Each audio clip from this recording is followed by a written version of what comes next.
이제 박조순 목사님이 도산 철학과 씨알 철학이라는 책을 내셨는데요.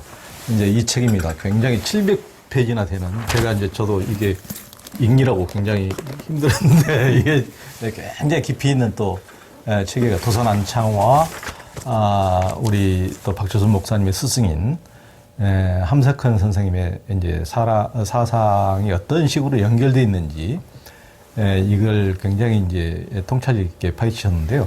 이제 도산 안창호와 함석헌 선생님 고향은 평안도로 같은데, 도산은 1878년생이고 함석헌은 1901년생으로 도산이 이제 23살 연상으로 거의 아버지뻘 되시는데, 둘 간에 개인적으로 만나거나 어떻게 함께 한 적이 있습니까?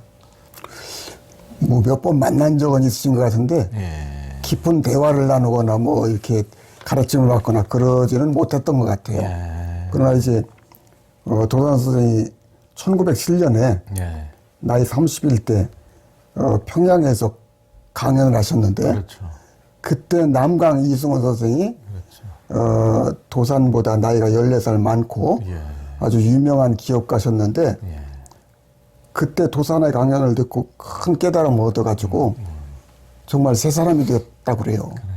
그래서 이분이 재산을 팔고 온갖 힘을 모아가지고 평안북도 정주에 오산학교를 세웠는데, 그 오산학교의 교육 이념과 정신은 도산의 교육 이념과 정신과 그대로 일치한다고 볼 수 있는데, 거기서 이제 다석 유영모와 씨알 함석헌이 만나가지고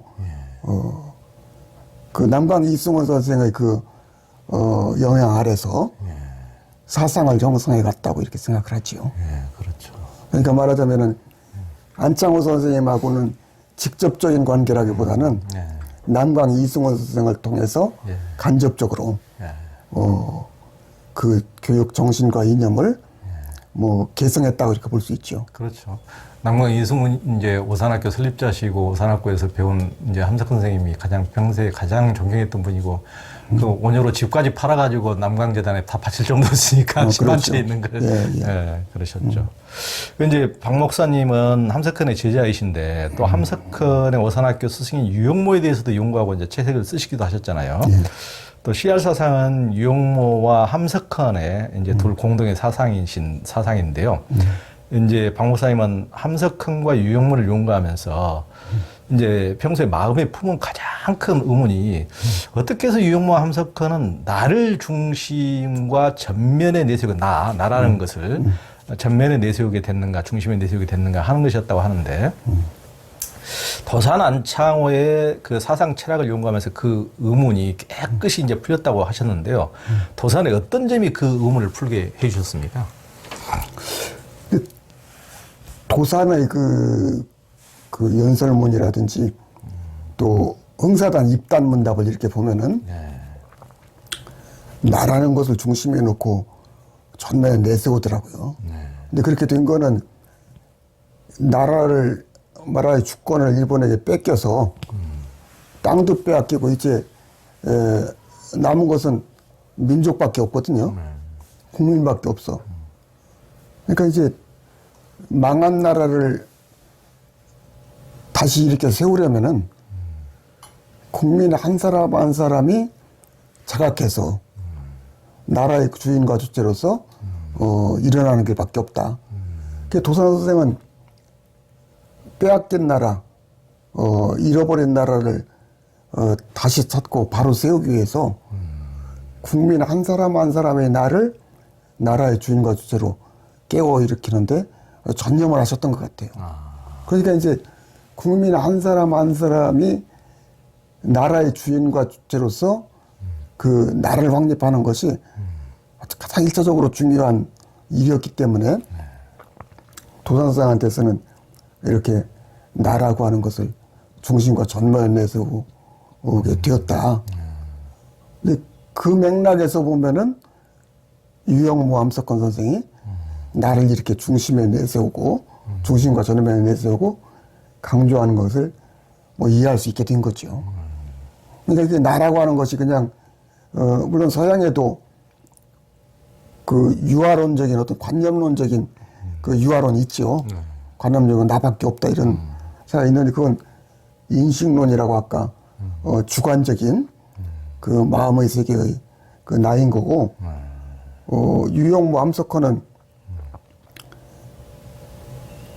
인간의 삶의 내면에서뿐 아니라 역사와 사회에서 나를 이렇게 내세우는 거니까 이 역사와 사회에서 이렇게 나를 내세우는 유영무 암석헌의 이런 계기와 맥락을 안창호를 보니까 나라를 잃었을 때 국민 한 사람 한 사람이 나라의 주인과 주체로 자각시키고 깨워 일으키는 것이 그것이 나라를 되찾는 길이다. 그 나라의 주인과 주체로서의 국민 한 사람 한 사람이 나. 그걸 강조하기 위해서 그렇게 했던 거고 유영무 암석헌도 그런 맥락에서 국민 한 사람 한 사람의 나를 그 나라의 주인과 주체로 깨워 일으키는 그런 노력과 그런 배경에서 나를 강조한 거다. 역사 사회의 그 맥락을 알게 됐던 거죠. 그러니까 예전에는 이제 종교도 어떻게 보면은 그 왕이나 귀족들의 어떤 뭐랄까 프로파간다에 활용이 됐다 그럴까. 그러니까 이제 그 종교도 하여튼 전부 다 무아 그 어떤 대의를 위해서 전부 다 개인은 그 희생하고 개인은 없다. 하여튼 이제 그런 걸 굉장히 강조하고 그게 굉장히 아름다운 미덕인 것 같지만은 어떻게 보면은 왕들이나 이런 사람들은 너무 뚜렷이 개인의 권력욕과 욕망을 극대화하면서도 그 피지배 세력들은 전혀 나라라는 것을 내세우지 말고 전부 다 죽어서 확 굴종하라. 하여튼 그렇죠. 이런 것을 어떻게 보면 이제 강요하고 이제 종교도 물론 그 내면에는 뭐 성현들의 어떤 대단한 어떤 이상적인 것도 있긴 하지만은 어떤 그런 봉건적인 그런 지배자들의 그런 프로파간다에 어떤 그런 것이 조금 활용돼서 나를 오히려 내세우지 못하도록 전부 다 모든 것을 개인적인 욕망을 전부 다 거세시켜버리는 그런 측면이 있지 않았는가 싶은데 정말 여기서 지금은 이제 나라는 것이 각자가 개성시대고 전부 다 했지만은 그게 이제 드러나는 시대지만은 벌써 이제 100년 전에 이제 100여 년 전에 도산이 굉장히 나철학을 확립해서 한 명 한 명 그게 이제 나중에 함석헌 선생님은 씨알이라고 그랬지만은 한 명 한 명이 깨어나서 분명히 역사의 주체로 서도록 하는 굉장히 어떤 역사와 사상적인 어떤 진보라고 그렇죠. 보여줄 수가 있는 거죠. 그래서 이제 우리 박시현 목사님은 방탄소년단이 요즘에 이제 러브 요셀프 뭐 너 자신을 사랑하라고 전 세계적으로 이렇게 굉장히 해서 뭐 다른 뭐 외국의 팝가수나 이런 사람들은 노래보다도 방탄은 전 세계 학부모들이 제일 좋아한다 그러는데 뭐든지 건강하고 가사도 워낙 건강하고 그래가지고 그게 이제 러브 요셀프 이것도 도산의 나철학에서 비롯된 것이다 이렇게 이제 그 연관이 있다고 봐요. 그 노래를 만든 사람이 나는 이제 그 노래 내용은 처음엔 모르고 러브 요셀프 앤서 러브 마이셀프거든. 러브 요셀프 러브 마이셀프니까 이거 유행가 가사로서는 이게 특별하게 느껴졌어요. 느껴졌는데 그렇죠. 안창호 선생님이 애기의 탈을 얘기하셨으니까 나를 사랑하고 남을 사랑하라 그랬으니까 그 가사를 자세히 읽어보고 그 검토해 보니까 정말로 안창호 선생이 그 나를 사랑하라는 나를 중심에 놓으라는 그런 생각과 일치한다는 걸 내가 깨달았어요. 근데 이게 그 김민기의 그 아침 이슬에도 나라는 말이 그렇게 많이 나오는 걸 보고 이 나를 강조하는 것이 근현대 이 그 역사의 근현대 사회의 가장 중요한 원리고 특징이 아닐까. 나를 발견한 것이. 그 주체로서의 나를 발견하고 강조하기 시작한 것이 근현대에서 비로소 가능해진 거지. 그 이전에는 어디서도 평민이 보통 사람이 나를 내세워 강조할 수 있는 그런 분위기나 여건이 되지 않았던 것이 아닌가. 그렇죠. 그 동양이나 서양을 이렇게 막론하고 보니까 주체라는 말이 없었더라고요. 주체라는 말은 일본에서 저 19세기 후반에 만들어낸 말이고 서양에서도 주체라는 말이 없으니까 그냥 쓰는 말이 subject라는 말을 쓰고 있는데 subject라는 말은 말 그대로 어디 안에 있다는 말이거든. 예. 하인이라든지 예속돼 있다든지 예. 속민이라는 뜻이지. 이게 지금 우리가 얘기하는 주체, 그 나라의 주인과 주체로서의 나라는 그런 개념 없어요. 그러니까. 동양에도 없는 개념이죠.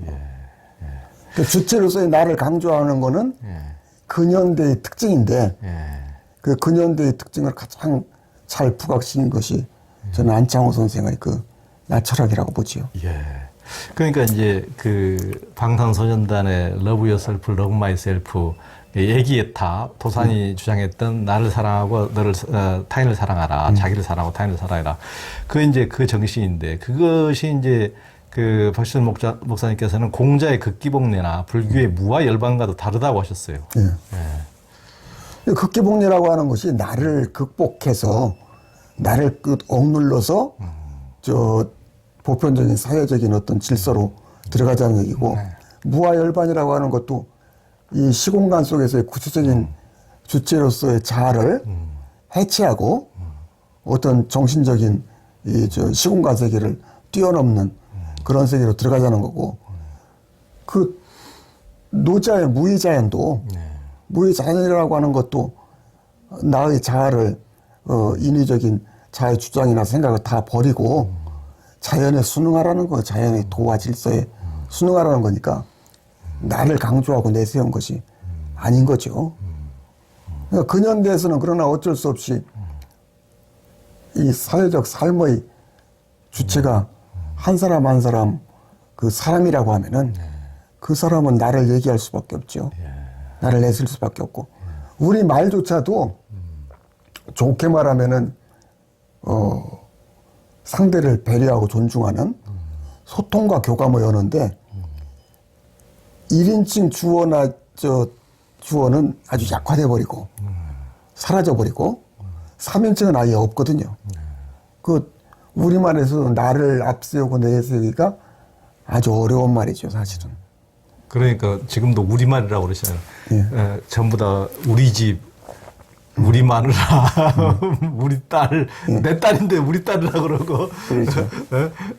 우리 학교라 그러고, 그 우리나라라 그러고, 우리는 굉장히 우리라는 개념, 이런 것들이 굉장히 이제 발전해 있죠. 그러니까 그게 이제 뭐 무의자연이라든가 무아열반이라든가 뭐 이제 물론 이제 공자의 어떤 그 극기복례 이런 것은 지배자들이 굉장히 이제 유교 사상을 지배 이데올로기로 삼기 좋아할 만큼 어떤 지배자들이 이데올로기에 충실하게 이용된 악용된 측면이 없지 않아 있긴 하지만은 이제 그런 것들은 또 그 나름대로의 어떤 성현들의 이상을 담고 있고 지금에 와서 너무 개인주의가 팽배하고 너무나 자기의 욕망이 극대화되고 해가지고 서로 정복욕과 모든 것을 해치는 타인을 해치고 자연을 해치는 이럴 때에는 굉장히 또 그 무의자연이라든가 이런 것들이 또 다시 한번 돌아봐야 될 가치가 있긴 하지만은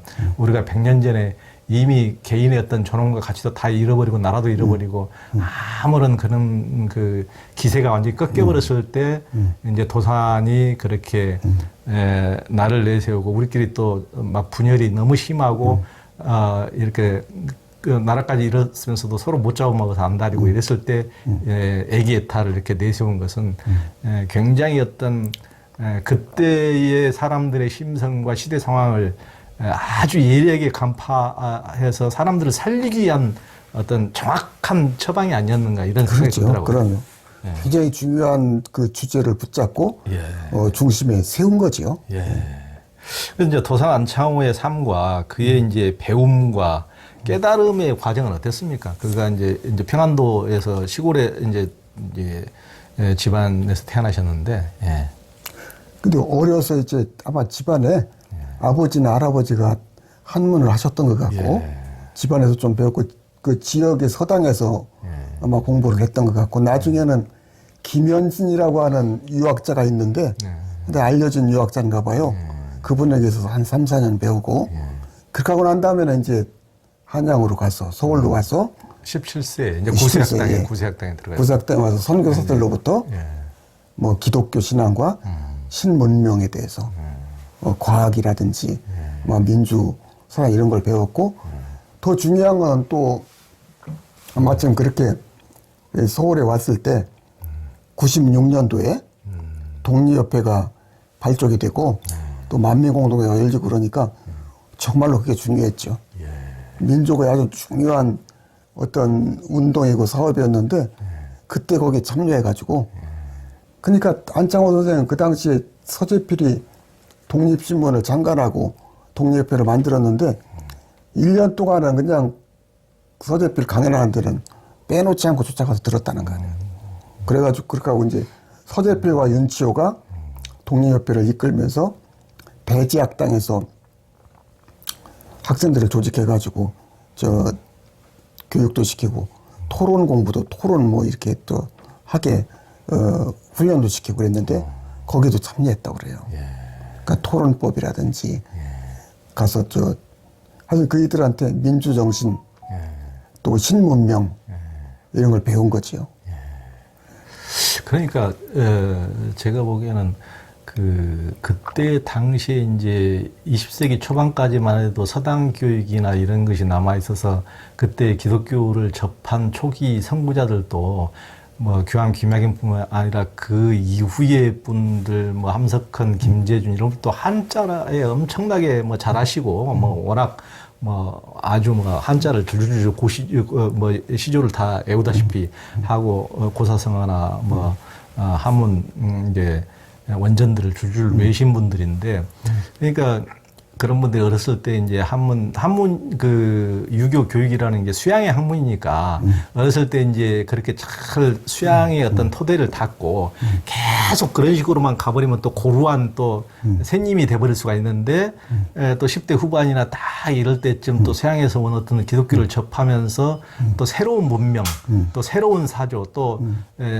세계를 또 서양 문명이 또 지배를 하고 한참 미국이 떠오르는 이제 최강이었으니까 이제 그런 기독교라는 통로를 통해서 새로운 문명도 접하고 또 유교와는 전혀 또 다른 어떤 서양 종교의 어떤 어떤 민초적인 어떤 히브리 어떤 굉장히 바닥에서부터 뭐 어떤 바람이 분다 그럴까 여기는 이제 어떻게 보면 이제 유교는 뿌리 박은 어떤 나무가라면은 기독교는 어떤 바람이 부는 같이 이렇게 성령의 바람이 부는 것처럼 이렇게 획획 어떤 전혀 다른 분위기였던 것이 이것이 회통되면서 굉장히 독특한 지금의 어떻게 보면 한 유교만 했던 분이나 그 이후에 기독교만 했던 분하고는 다른 굉장히 영적으로도 훨씬 더 성숙하고 개화된 어떤 독특한 그런 분들의 모습이 김약연이나 함석헌이나 김재준이나 그때 뭐 이상재나 뭐 안창호도 많을 것도 없고 그럴 때 그 인물들이 대단한 인물들이 그렇죠. 나왔던 듯한 느낌이 듭니다. 제 생각에도 한국 근현대사는 다른 것보다도 위대한 인물들이 많이 창출된 시대였다. 그렇죠. 그거는 전통적인 한국과 동아시아의 그 정신문화를 깊이 가지고 있는 사람들이 서양 문물을 접하면서 그렇죠. 거기서 비약적으로 아주 심화되고 새로워지는 어떤 인간 유형들이 나오지 않았나. 그러니까요. 그 가운데 특히 한창호 같은 경우는 가장 어떻게 보면 깊고 철저하게 서양 문명을 온전하게 받아들여 가지고 그 한국인으로서 동아시아인으로서 그것을 심화 발전시키지 않았을까. 그래서 아마 큰 영향을 그 이후에 미친 것도 그분이 아주 정확하게 동서양을 회통하는 서양에서도 깊이 알게 되고 동양에서도 아주 깊이 알게 되는 그런 심정을 가지고 평생을 살지 않았을까. 그래서 그 인격이 깊이가 있고 굉장히 고뇌하고 그러지 않았나. 예, 그렇죠. 그러니까 우리 이제 박재선 목사님이 어떤 신체적인 이런 어려움 속에서도 이렇게 나름대로 깊이 있는 여기서 북한산 밑에서 어떤 철학의 어떤 심지를 갖고 오고 꽃을 피우듯이 이제 그때가 워낙 우리 민족으로서 고난의 시대니까 그런 환경적인 영향도 그런 깊이 있는 철학이 나올 수 있는 배경이 됐겠지만은 그런 나중에 뭐 서양에 얼마나 많이 유학을 가며 서양의 유명한 대학 얼마나 그때는 박사가 너무 귀하던 시절이지만 지금 박사가 지금 뭐 시장에 깔리듯이 많은 시대지만은 오히려 그 이후에 쭉 그렇게 유명한 대학에서 공부하고 이러신 분들보다도 그때 당시에 그런 어려서는 또 동양 정통 교육을 받고 그 이후에 서양을 접해서 이렇게 했던 분들의 어떤 깊이랄까 이런 것은 정말 남다른 데가 있는 것 같아요. 굉장히 그분들이 고매할 뿐 아니라 깊이가 있고 풍성했던 것 같아요. 그러니까요. 그러니까 독특한 그게 있어요, 하여튼. 그 독특한 게 있죠. 예, 동서양이 이렇게 회통 만남으로서 빚어지는 그런 것들은 굉장히 다른 나라에서는 접하기 어려운 우리 한국적인 그런 상황이죠. 근데 사실은 그 세계사적으로도 그렇고 한국 5천년 역사에서 이 동아시아의 어떤 질서와 문화 속에 편입돼 있다가 거기서 벗어나서 서양 문명을 만나게 된 이 경험, 이거는 정말로 엄청난 정신사적 경험이죠. 그렇죠. 응? 이게 저 중국 중심의 이 문화와 질서 속에 편입돼 있다가 거길 벗어나서 서양 문명과 본격적으로 만나는 거니까 이거는 큰 대륙과 대륙이 정신사적으로 충돌한다고 할까? 그렇죠. 만나는 거니까 거기서 엄청난 정신적 에너지와 그런 게 생명력이 분출될 수 있었던 것이 아닌가.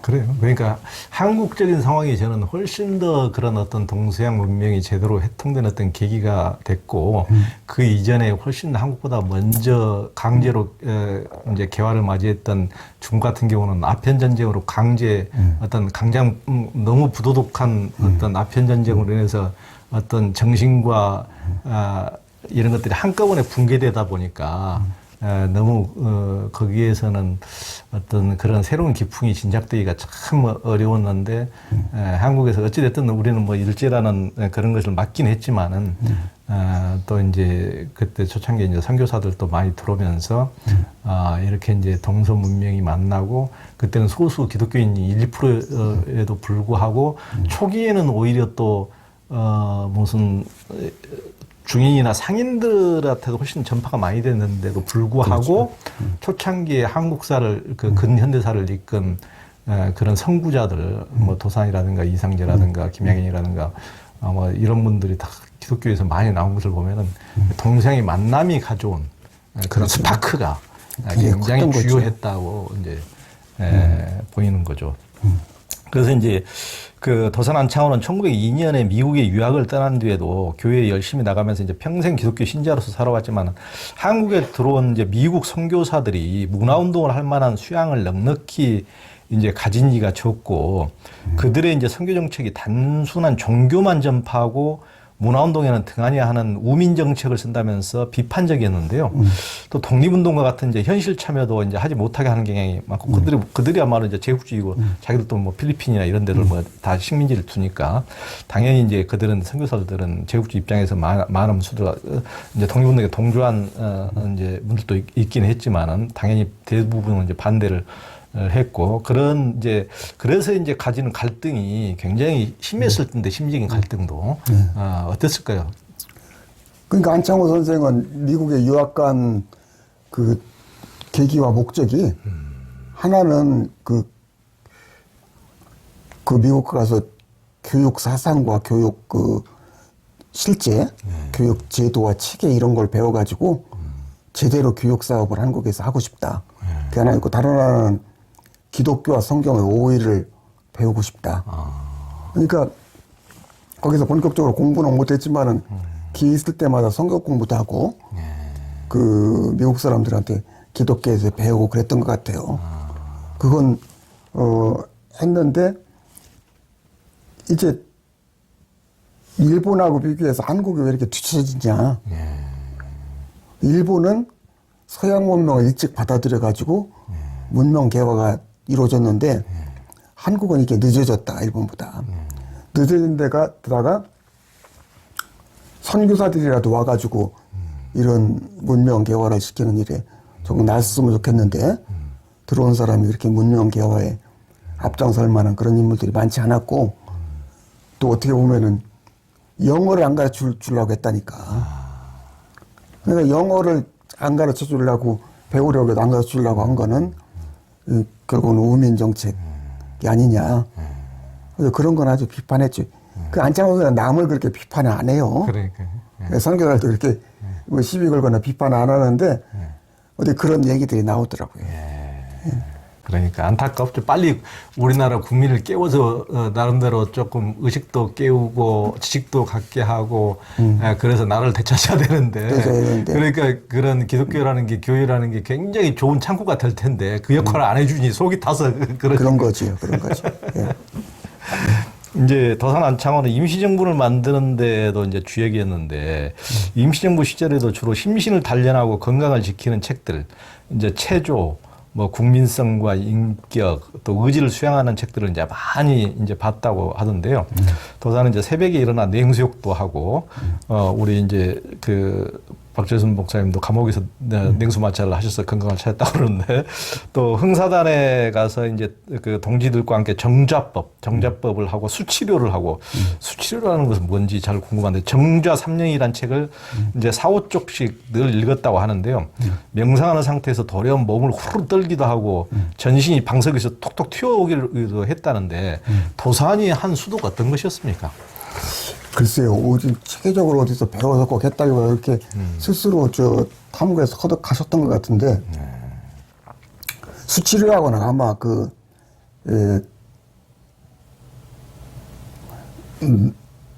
그러니까 도산의 부인의 여동생의 남편이 거기서 안식일교에서 운영하는 의사였어요, 병원에. 그 상해에서. 그러니까 이제, 말하자면 도산하고는 동서지간이지. 동서지간인데 그 건강이 조금 안 좋으니까 전담해가지고 거기서 뭐 수치료는 어떻게 하는 건지 모르지만 하여튼 물에다 몸을 담그거나 어떻게 좌욕이나 뭐 이런 걸 시켰는지 모르겠는데 수치료를 계속 했다고 그러고 아마 수행하고 몸을 갈고 닦고 이런 전통은 원래 한국의 전통 문화 속에 아주 깊이 들어와 있죠. 그렇죠. 선도 문화가 그렇죠. 선도 문화가 많이 들어와 있고 또 유교불교 도교가 다 수행 종교니까. 그렇죠. 그 수행한다고 하는 생각이 깊이 들어가 있었던 것 같고. 근데 이제 특별히 그 상해에 계실 때 아마 심리학 책, 또 그리고 이제 정좌법, 정좌를 해서 호흡을 어떻게 하며 이렇게 마음 통일하는 그 숨을 어떻게 쉬고 하는 그런 거를 이렇게 좀 배워가지고 그런 거를 많이 하셨던 것 같고 그러니까 이제 그 흥사단에서 동지들하고 모여가지고 아침마다 그 정좌를 해서 마음 통일을 하는 숨을 고르게 쉬면서 마음 통일을 해서 몸과 마음을 통일시키는 그런 원리를 계속 했는데 하다 보면 몸이 후루룩 떨리기도 하고 방석에서 몸이 튀어오르기도 했다니까 그러니까. 이게 상당히 들어간 거고 그리고 또 32년에 윤봉길 폭탄 사건으로 일제 이렇게 뭐 체포돼 가지고 감옥에 있게 있을 때도 그때도 그 부인에게 편지 쓴 거 보면은 내 이제 할 일이 없으니까 이 수행이 나겠다.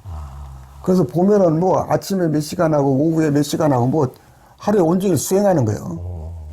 그러니까 뭐 다른 거 방해받지 않으니까 정주하고 또 국립 선방에서 그렇죠. 선방에서 그렇게 하는 거지. 하시는 거고. 근데 이제 그렇게 정해놓고 하는 것보다도 저는 더 도선하게 중요한 거는 이분은 아마 자나깨나 밥 먹을 때나 차를 마실 때나 사람을 만날 때나 생각을 할 때나 연설을 할 때나 그러니까 죽어서도 성실을 이루면 아니 꿈에서라도 성실을 이루면 통해라고 했으니까 꿈속에서도 아마 이분은 수행을 하지 않았을까. 그러니까 이분은 그런 점에서는 위대한 타고나신 분이에요. 이렇게 하기 어려운데 매사에 자기 몸과 마음을 가다듬는 그리고 그걸 바로 세우는 그리고 심화시키고 이렇게 높이는 그런 노력을 끊임없이 한 것이 아닌가. 그래서 이광수가 쓴 책에 보면은 도산 선생 혼자 있을 때나 말을 할 때나 차 한 잔을 마실 때도 그 표정이나 자세나 일거수일투족이 오랜 고행과 이 저 수행의 흔적이 보인다 그러거든. 그리고 누구에게 말을 하거나 연설을 할 때도 그 표정, 목소리 이런 것이 굉장히 이게 정돈되어 있는 거야. 훈련되고 준비된 거지 그냥 아무렇게나 이렇게 말하는 게 아니라는 거예요.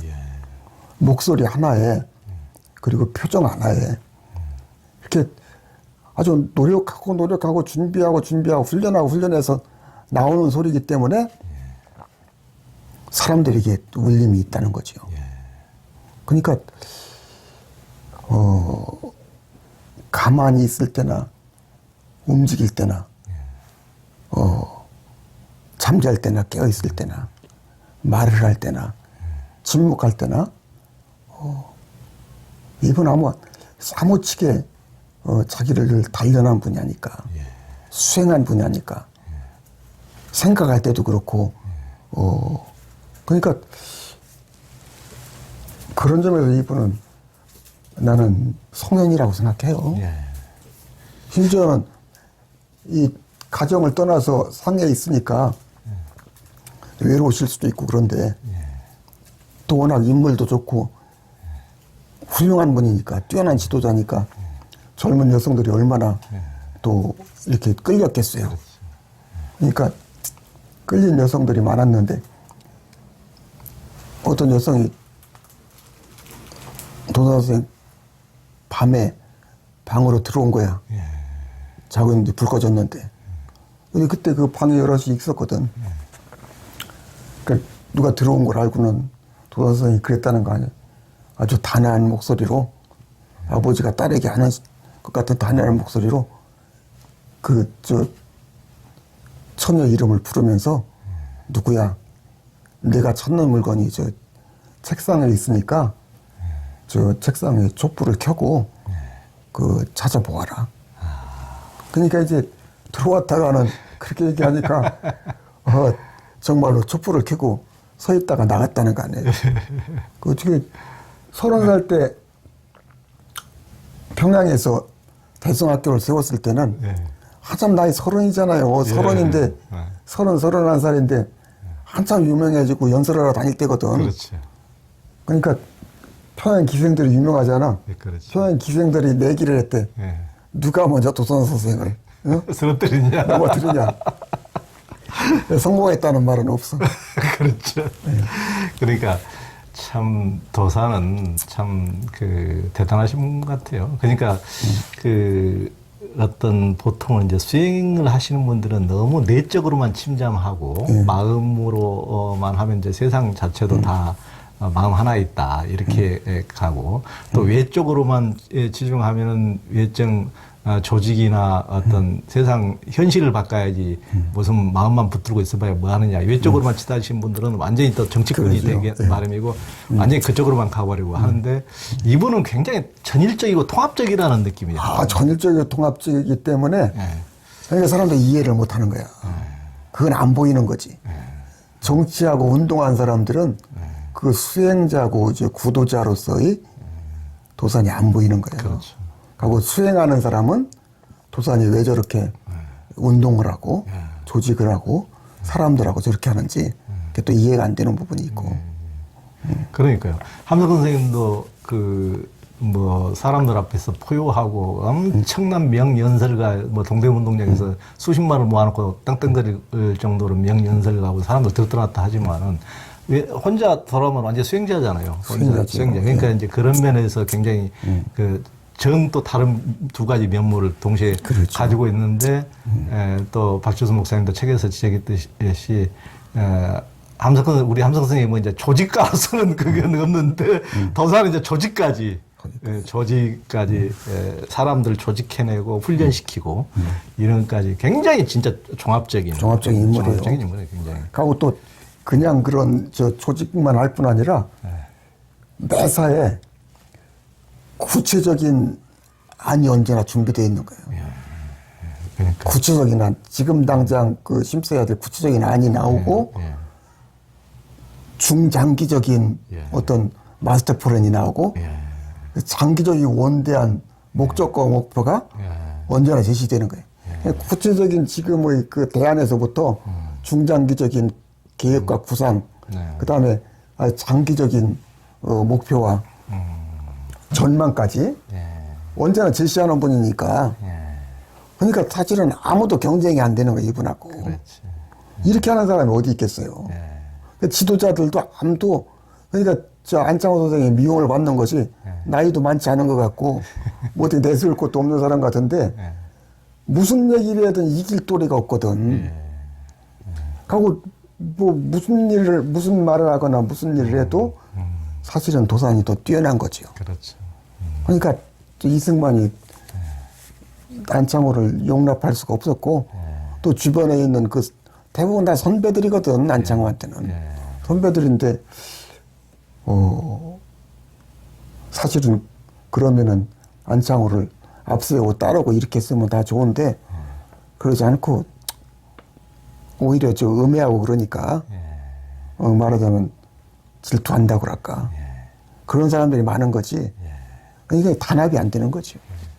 그러니까 도사는 이제 평민 출신이고 정말 진실되게 현실에서 민의 세계를 만들려는 밑바닥서부터 그런 생각을 가지고 또 그런 운동을 펼쳐오신 분이라면은 그 뭐 이제 이승만 박사야 미국에서 박사도 허위라는 설이 많이 제기되지만은 무슨 이제 박사학위로 한국 최초의 미국 박사라는 그런 어떤 권위와 또 그 도산 같은 평민 이런 게 아니고 나는 양녕대군의 후손이다. 굉장히 그런 어떤 그 새로운 세상이지만은 옛날에 봉건제 그 왕족 의식을 그대로 가진. 그렇죠. 그러니까 새로운 공화정을 새로운 세상을 바꾸자 그러면서 남한에도 그 독재자의 심성을 가진 이승만이 되고 저쪽도 프롤레타리아 혁명이라 하지만은 왕이 되고 싶은 사람이 북쪽도 찾고 그게 이제 남북의 불행 아닙니까? 어떻게 보면 겉으로만 새로운 나라, 새로운 세상을 건설하세요 하지만 심성 자체는 자기가 왕이 되고 싶은 인간들. 그러니까 도산처럼 민의 세상을 진짜 만들려는 그런 철두철미한 의식 자체가 결여된 이런 점에서 참 큰 차이가 있는 것이죠.